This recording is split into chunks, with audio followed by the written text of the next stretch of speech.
প্রিয় দাখিল সপ্তম শ্রেণীর শিক্ষার্থীরা সবাই কেমন আছো? আশা করি সবাই ভালো আছো। তো শিক্ষার্থীরা, এই ভিডিওতে আমরা তোমাদের তথ্য ও যোগাযোগ প্রযুক্তি বিষয়টা নিয়ে চলে এসেছি।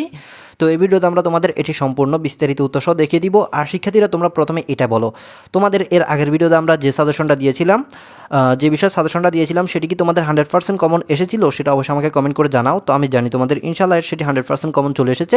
তো শিক্ষার্থীরা, এই ভিডিওতে আমরা তোমাদের তথ্য যোগাযোগ প্রযুক্তি এই বিষয়টা বিস্তারিত উত্তর সহ দেখিয়ে দিব।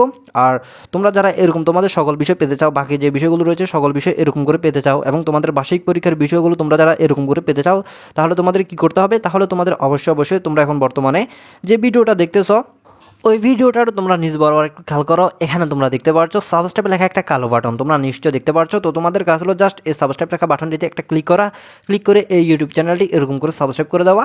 তো তোমরা যারা এখানে ক্লিক করে ইউটিউব চ্যানেলটি এরকম করে সাবস্ক্রাইব করবে, তারা কিন্তু পরবর্তী বিষয়গুলো পাবে। আর যারা এখানে ক্লিক করে ইউটিউব চ্যানেলটি সাবস্ক্রাইব করবে না, তারা কিন্তু পরবর্তী বিষয়গুলো আর পাবে না। তো দেরি না করে দ্রুত এখানে ক্লিক করে দাও। আর যাদের আগে থেকে ক্লিক করা আছে তাদের আর কিছু করা লাগবে না। আর শিক্ষার্থীরা, এখন আমরা তোমাদের অর্ধবার্ষিক পরীক্ষা 2026-এর দাখিল সপ্তম শ্রেণীর এই বিষয়টা দেখব, তথ্য ও যোগাযোগ প্রযুক্তি বিষয়টা দেখব। এখানে তোমরা একটা কথা আমাকে সুন্দর করে বলে যাও, তোমাদের তথ্য ও যোগাযোগ প্রযুক্তি এই বিষয়টার পর, তোমাদের 7 তারিখ তথ্য ও যোগাযোগ প্রযুক্তি এই বিষয়টার পর 8 তারিখ কোন বিষয়ের পরীক্ষা হবে সেটা সুন্দর করে আমাকে বলে যাও কমেন্টে তোমরা লিখে দিবে। তো আশা করি তোমরা বুঝতে পেরেছ। এখানে আমরা দেখতে পাচ্ছি তোমাদের তথ্য ও যোগাযোগ প্রযুক্তি বিষয়টা হয় 25 নম্বরের ভিতর 15 নম্বর হলো বহু নির্বাচনী প্রশ্ন। তো এখানে আমরা প্রথমে বহু নির্বাচনী প্রশ্নগুলো উত্তর সহ দেখি। এখানে আমাদের 1 নম্বর প্রশ্ন, কোন আবিষ্কারের ফলে নতুন কোথাও ভ্রমণের ক্ষেত্রে পথঘাট চিনতে সুবিধা হয়? তো এখানে 1 নম্বর প্রশ্ন, এটার উত্তর হবে ঘ, জিপিএস আবিষ্কারের ফলে কোনো নতুন জায়গায় চিনতে পথঘাট সুবিধা হয়। এরপর 2 নম্বর, নিউট্রিনো সম্পর্কে সঠিকভাবে জানতে আমরা কোনটি ব্যবহার করব? তো এখানে আমাদের 2 নম্বর প্রশ্নের উত্তর হবে খ, ইন্টারনেট। নিউট্রিনো সম্পর্কে আমরা সঠিকভাবে জানতে আমরা ইন্টারনেট ব্যবহার করব। এরপর 3 নম্বর প্রশ্ন, বাংলাদেশের প্রথম স্যাটেলাইটের নাম কি? তো শিক্ষার্থীরা, এখানে আমাদের 3 নম্বর প্রশ্ন, এটার উত্তর হওয়া ছিল বঙ্গবন্ধু স্যাটেলাইট 1। তো এখানে কিন্তু আমরা দেখতে পাচ্ছি 3 নম্বর প্রশ্ন আমরা সঠিক উত্তর নাই দেখতে পারতেছি। তো এখানে এটা তোমরা দেখে নিবে, এখানে আমি শিওরভাবে জানি না কোনটা উত্তর হবে। তো এরপর এখানে 4 নম্বর প্রশ্ন, ইন্টারনেটযুক্ত কম্পিউটার ব্যবহার করে করা যায় সিনেমা ডাউনলোড, বই অর্ডার, ই চিকিৎসা। তো এখানে আমরা 3টা অপশন দেখতে পাচ্ছি 4 নম্বর প্রশ্নে।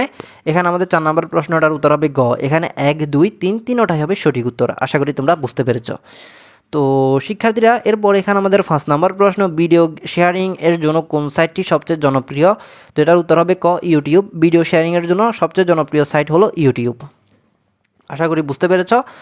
এরপর এখানে আমাদের পরবর্তী 6 নম্বরের প্রশ্ন, 6 নম্বর প্রশ্নটা, তোমার ডিজিটাল ক্যামেরার তোলা ছবি সেভ বা সংরক্ষণ করতে কোন ডিভাইসটি ব্যবহার করবে?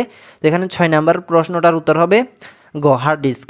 এখানে আমার ডিজিটাল ক্যামেরার তোলা ছবি সেভ বা সংরক্ষণ করতে হার্ড ডিস্ক আমরা ব্যবহার করব।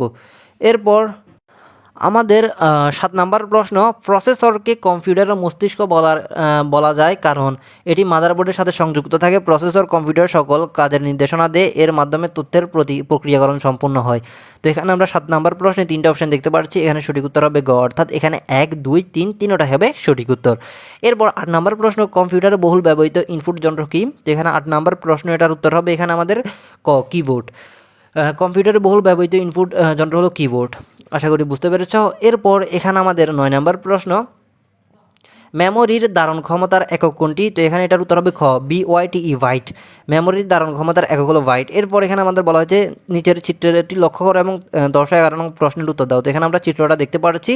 এখানে আমাদের 10 নম্বর প্রশ্ন, উদ্দীপক উল্লেখিত যন্ত্রটি কিরূপ যন্ত্র? তো এখানে আমাদের 10 নম্বর প্রশ্নের উত্তর হবে গ, ইলেকট্রিক যন্ত্র। উদ্দীপকের চিত্রটি হলো একটি ইলেকট্রিক যন্ত্র। এরপর 11 নম্বর, 1 এ চিহ্নিত অংশটি আউটপুট ডিভাইস, তারপর 2 বি চিহ্নিত অংশটি আউটপুট ডিভাইস, তারপর 3 সি চিহ্নিত অংশটি ফলাফল পাওয়া যায়। তো এখানে আমরা 3টা অপশন দেখতে পাচ্ছি 11 নম্বর প্রশ্নে। এখানে এই প্রশ্নটার সঠিক উত্তর হবে ঘ, 2 ও 3।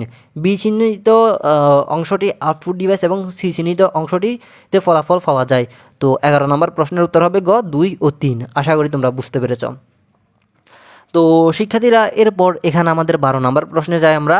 এখানে 12 নম্বর প্রশ্নটা, বাড়িতে কম্পিউটার রাখার সবচেয়ে সুবিধাজনক স্থান কোনটি? তো এখানে 12 নম্বর প্রশ্ন, এটার উত্তর হবে ক, বসার ঘর। বাড়িতে কম্পিউটার রাখার সবচেয়ে সুবিধাজনক স্থান হলো বসার ঘর। আশা করি বুঝতে পেরেছ। এরপর 13 নম্বর, আইএডি শব্দটি কোনটির সাথে সম্পর্কিত? তো এখানে 13 নম্বর প্রশ্ন, এটার উত্তর হবে 13 নম্বর প্রশ্ন, এটার উত্তর হবে এখানে ঘ, বেশি কম্পিউটার ব্যবহারের নেশা। আইএডি এর পূর্ণরূপ হলো ইন্টারনেট অ্যাডিকশান ডিসঅর্ডার। তো এটার উত্তর হবে গ, বেশি বেশি ইন্টারনেট ব্যবহারের নেশা। তো 13 নম্বর প্রশ্নের উত্তর হবে গ, একদম লাস্টেটা। এরপর 14 নম্বর, সামাজিক নেটওয়ার্কের ক্ষেত্রে ব্যক্তির সাথে সরাসরি যোগাযোগ নাও হতে পারে, আন্তরিকতার অভাব থাকে, প্রতারিত হওয়ার সম্ভাবনা থাকে। তো এখানে 14 নম্বর প্রশ্নে আমরা 3টা অপশন দেখতে পাচ্ছি। তো 14 নম্বর প্রশ্ন, এটার সঠিক উত্তর হবে 14 নম্বর প্রশ্নটা সঠিক উত্তর হবে গ, অর্থাৎ 1, 2, 3 তিনটা হবে সঠিক উত্তর। ব্যক্তির সাথে সরাসরি যোগাযোগ নাও হতে পারে, আন্তরিকতার অভাব থাকে, প্রতারিত হওয়ার সম্ভাবনা থাকে, তিনটাই হবে সঠিক উত্তর। এরপর 15 নম্বর প্রশ্ন, বাংলাদেশের কপিরাইট আইন 2000-এর মেয়াদ কত বছর? তো এটার উত্তর হবে খ, 60 বছর। বাংলাদেশে কপিরাইট আইন 2000-এর মেয়াদ 60 বছর। তো প্রিয় শিক্ষার্থীরা, আশা করি বুঝতে পেরেছ। এখানে 15 নম্বর প্রশ্নের উত্তর হবে খ। তো প্রিয় সপ্তম শ্রেণীর শিক্ষার্থীরা, এখানে আমি তোমাদের 15টা এই এমসিকিউ প্রশ্ন বিস্তারিত উত্তর সহ দেখিয়ে দিয়েছি। এই প্রশ্নগুলোর উত্তর তোমরা মিলিয়ে নিবে সব ঠিকঠাক আছে কিনা। তো শিক্ষার্থীরা, তোমরা এগুলো মিলিয়ে নিবে। এরপর আমরা তোমাদের দেখতে পাচ্ছি সংক্ষিপ্ত প্রশ্ন। তো আগে আমরা প্রশ্নগুলো দেখে নিই, এরপর উত্তর দেখব। এখানে আমরা দেখতে পাচ্ছি সংক্ষিপ্ত প্রশ্নে তোমাদের বলা হয়েছে যে কোনো 5টির উত্তর দেওয়ার জন্য। এখানে মোট 8টা প্রশ্ন হয়েছে, 8টি থেকে তোমাদের যে কোনো 5টি প্রশ্নের উত্তর এখানে দেওয়ার জন্য বলা হয়েছে।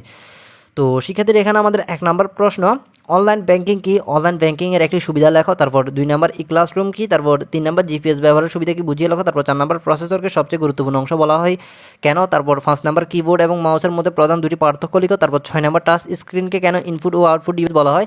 তারপর 7 নম্বর, কম্পিউটার আসক্তি কাকে বলে? কীভাবে বোঝা যাবে কেউ কম্পিউটার আসক্ত হয়েছে? তারপর 8 নম্বর, কপিরাইট কাকে বলে?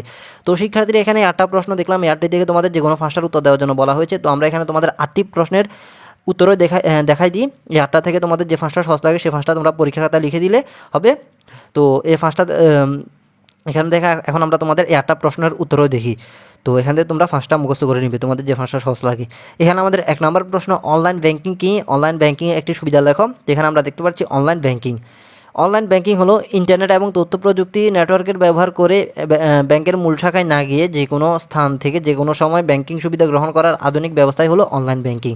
এরপর সুবিধা, ঘরে বসে মোবাইল বা কম্পিউটারের মাধ্যমে মুহূর্তের মধ্যে এক অ্যাকাউন্ট থেকে অন্য অ্যাকাউন্টে টাকা পাঠানো এবং ইউটিলিটি বিল, গ্যাস, বিদ্যুৎ, পানি পরিশোধ করা যায়।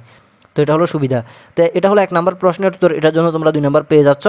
এরপর তোমাদের 2 নম্বর প্রশ্ন, ই ক্লাসরুম কি? তো এই প্রশ্নের উত্তর হলো, ই ক্লাসরুম হলো ইন্টারনেট, কম্পিউটার, মাল্টিমিডিয়া প্রজেক্টর এবং ভিডিও কনফারেন্সিং সিস্টেমের সহায়তায় পরিচালিত আধুনিক ও ডিজিটাল শ্রেণীকক্ষকে ই ক্লাসরুম বা ইলেকট্রনিক ক্লাসরুম বলে। এর মাধ্যমে শিক্ষক ও শিক্ষার্থীরা সরাসরি সশরীরে উপস্থিত না হয়েও দূরবর্তী স্থান থেকে ইন্টারনেটের সাহায্যে লাইভ ক্লাস অংশ নিতে পারে। এরপর 3 নম্বর, জিপিএস ব্যবহারের সুবিধা কি বুঝিয়ে লেখো।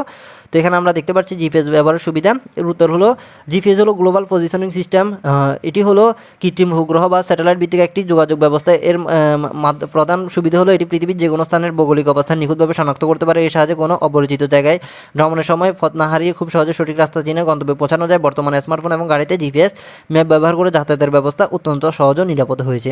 তো তোমরা জানো জিপিএস ট্র্যাকার সম্পর্কে, তোমরা জানো তোমরা কোথাও গেলে জিপিএস গুগল ম্যাপ দিয়ে তোমরা এক জায়গা থেকে অন্য জায়গায় চিনতে পারো। এরপর এখানে 4 নম্বর, প্রসেসরকে সবচেয়ে গুরুত্বপূর্ণ বলা হয় কেন? তো এটার উত্তর, প্রসেসরকে কম্পিউটার মস্তিষ্ক বলা হয়। কম্পিউটার বা যে কোনো স্মার্ট ডিভাইসের সমস্ত অভ্যন্তরীণ কাজ, হিসাব নিকাশ এবং ডেটা প্রক্রিয়াকরণ মানে প্রসেসরের মাধ্যমে সম্পন্ন হয়। প্রসেসর ছাড়া কম্পিউটার অন্য কোনো যন্ত্রাংশ সচল হতে পারে না এবং কোনো নির্দেশনা কার্যকর হতে পারে না। পুরো সিস্টেমের মূল চালিকা শক্তি হওয়ায় কারণে প্রসেসরকে কম্পিউটার সবচেয়ে গুরুত্বপূর্ণ অংশ বলা হয়। তো আশা করি 4 নম্বর প্রশ্নের উত্তর তোমরা বুঝতে পেরেছ। এরপর 5 নম্বর প্রশ্ন, কিবোর্ড এবং মাউসের মধ্যে প্রধান দুটি পার্থক্য লেখো। তো এখানে আমরা দেখতে পাচ্ছি প্রথমে ইনপুটের ধরন। কিবোর্ড একটি টেক্সট বা ক্যারেক্টার ভিত্তিক ইনপুট ডিভাইস, যার মাধ্যমে প্রধানত অক্ষর, সংখ্যা বা বিভিন্ন টেক্সট কমান্ড টাইপ করে ইনপুট দেওয়া হয়। অন্যদিকে মাউস একটি পয়েন্টার ভিত্তিক ইনপুট ডিভাইস, যার মাধ্যমে স্ক্রিনের যে কোনো অবজেক্টকে নির্দেশ বা সিলেক্ট করে ইনপুট দেওয়া হয়। তো শিক্ষার্থীরা, এটা হলো কিবোর্ড এবং মাউসের মধ্যে ইনপুটের ধরন। এরপর গঠন, আমরা গঠনটা দেখি। কিবোর্ডে সাধারণত 104 বা তার বেশি বোতাম বা কি থাকে, কিন্তু একটি মাউসে সাধারণত 2টি বাটন, লেফট ও রাইট ক্লিক এবং মাঝখানে একটি স্ক্রল হুইল থাকে। তো শিক্ষার্থীরা, এটা হলো 5 নম্বর প্রশ্নের উত্তর, এটা লিখলে তোমরা পেয়ে যাচ্ছ 2 নম্বর। এরপর আমরা তোমাদের 6 নম্বর প্রশ্নটা দেখি। এখানে প্রশ্নটা ছিল, টাচ স্ক্রিনকে কেন ইনপুট ও আউটপুট ডিভাইস বলা হয়? তো এটার উত্তর, টাচ স্ক্রিন একই সাথে দুটি কাজ করতে পারে।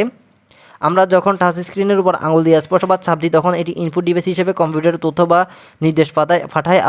আবার একই সাথে সেই নির্দেশের ফলাফলে যখন এই স্ক্রিনে প্রদর্শন করে তখন সেটি আউটপুট ডিভাইস হিসেবে কাজ করে। একই যন্ত্রাংশে ইনপুট ও আউটপুট উভয়ের কাজ সম্পন্ন হয় বলে টাচ স্ক্রিনকে ইনপুট ও আউটপুট ডিভাইস বলা হয়। তো শিক্ষার্থীরা এরপর 7 নম্বর প্রশ্ন, কম্পিউটার আসক্তি কাকে বলে, কীভাবে বোঝা যাবে কি কম্পিউটার আসক্ত হয়েছে।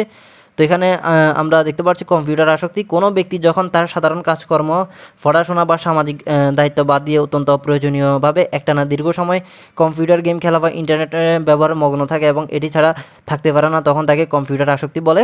এরপর আসক্ত হওয়ার লক্ষণ, দৈনন্দিন প্রয়োজনীয় কাজ যেমন ঠিকমতো খাওয়া দাওয়া এবং ঘুমানোর সময় ঠিক না রেখে কম্পিউটারের পেছনে সময় দেওয়া।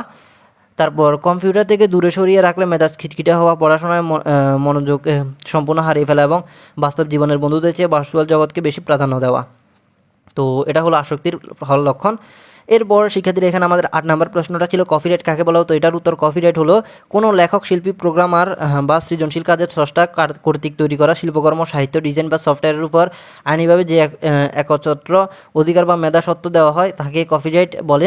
এর ফলে স্রষ্টার অনুমতি ছাড়া অন্য কোনো ব্যক্তি বা প্রতিষ্ঠান সেই সৃজনশীল কাজ বাণিজ্যিক উদ্দেশ্যে ব্যবহার, পুনরুদ্ধার বা নকল করতে পারে না। তো শিক্ষার্থীরা এখানে আমরা মোট তোমাদের 8টা প্রশ্ন দেখলাম। এই 8টা প্রশ্ন থেকে তোমাদের বলা হয়েছে কি যে কোনো 5টা প্রশ্নের উত্তর দেওয়ার জন্য। তো এখানে আমরা তোমাদের 8টা প্রশ্নের উত্তরে দেখিয়ে দিলাম। এই 8টি থেকে তোমাদের যে 5টা প্রশ্ন সহজ লাগে তোমরা সেই 5টা প্রশ্ন এখনই শিখে নাও, শিখে গিয়ে খাতা লিখে রাখো। ইনশাল্লাহ তোমরা পরীক্ষায় এখান থেকে লিখে দিলে এখান থেকে তোমরা 20-এর ভিতর 20 নম্বর পেয়ে যাবে। আর শিক্ষার্থীরা এখানে আমি তোমাদের মোট 25 নম্বরের প্রশ্নটা দেখালাম। তো এখানে 25 নম্বরের ভিতর তোমাদের 15 নম্বর ছিল এমসিকিউ প্রশ্ন। তো আমরা প্রথমে তোমাদের 15টা এমসিকিউ প্রশ্ন বিস্তারিত উত্তর সহ দেখেছি। এরপর তোমাদের ছিল সংক্ষিপ্ত প্রশ্ন 8টা থেকে তোমাদের যে কোনো 5টার উত্তর দেওয়ার জন্য বলা হয়েছিল।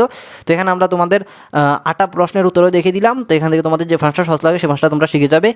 তো প্রিয় সপ্তম শ্রেণীর শিক্ষার্থীরা, মোটামুটি আমাদের কমপ্লিট হয়ে গেল তোমাদের তথ্য ও যোগাযোগ প্রযুক্তি বিষয়ের ভিডিওটা। তো তোমরা অবশ্যই এখন আমাকে কমেন্ট করে জানাও তোমাদের তথ্য ও যোগাযোগ প্রযুক্তি, যেহেতু কালকে 7 তারিখ তোমাদের তথ্য ও যোগাযোগ প্রযুক্তি বিষয়ের পরীক্ষা, তো এর পরের দিন 8 তারিখ তোমাদের কোন বিষয়ের পরীক্ষা হবে সেটা অবশ্যই তোমরা কমেন্টে সুন্দর করে জানিয়ে দিবে। তো শিক্ষার্থীরা ভিডিওটি কেমন লাগলো অবশ্যই জানাবে, ভিডিওটি ভালো লাগলে অবশ্যই লাইক দিবে, তো বন্ধুদের কাছে শেয়ার করে দিবে। তো সবাই ভালো থাকবে, সুস্থ থাকবে, দেখা হবে এর পরের ভিডিওতে। তো ভালো থাকবে, আল্লাহ হাফেজ।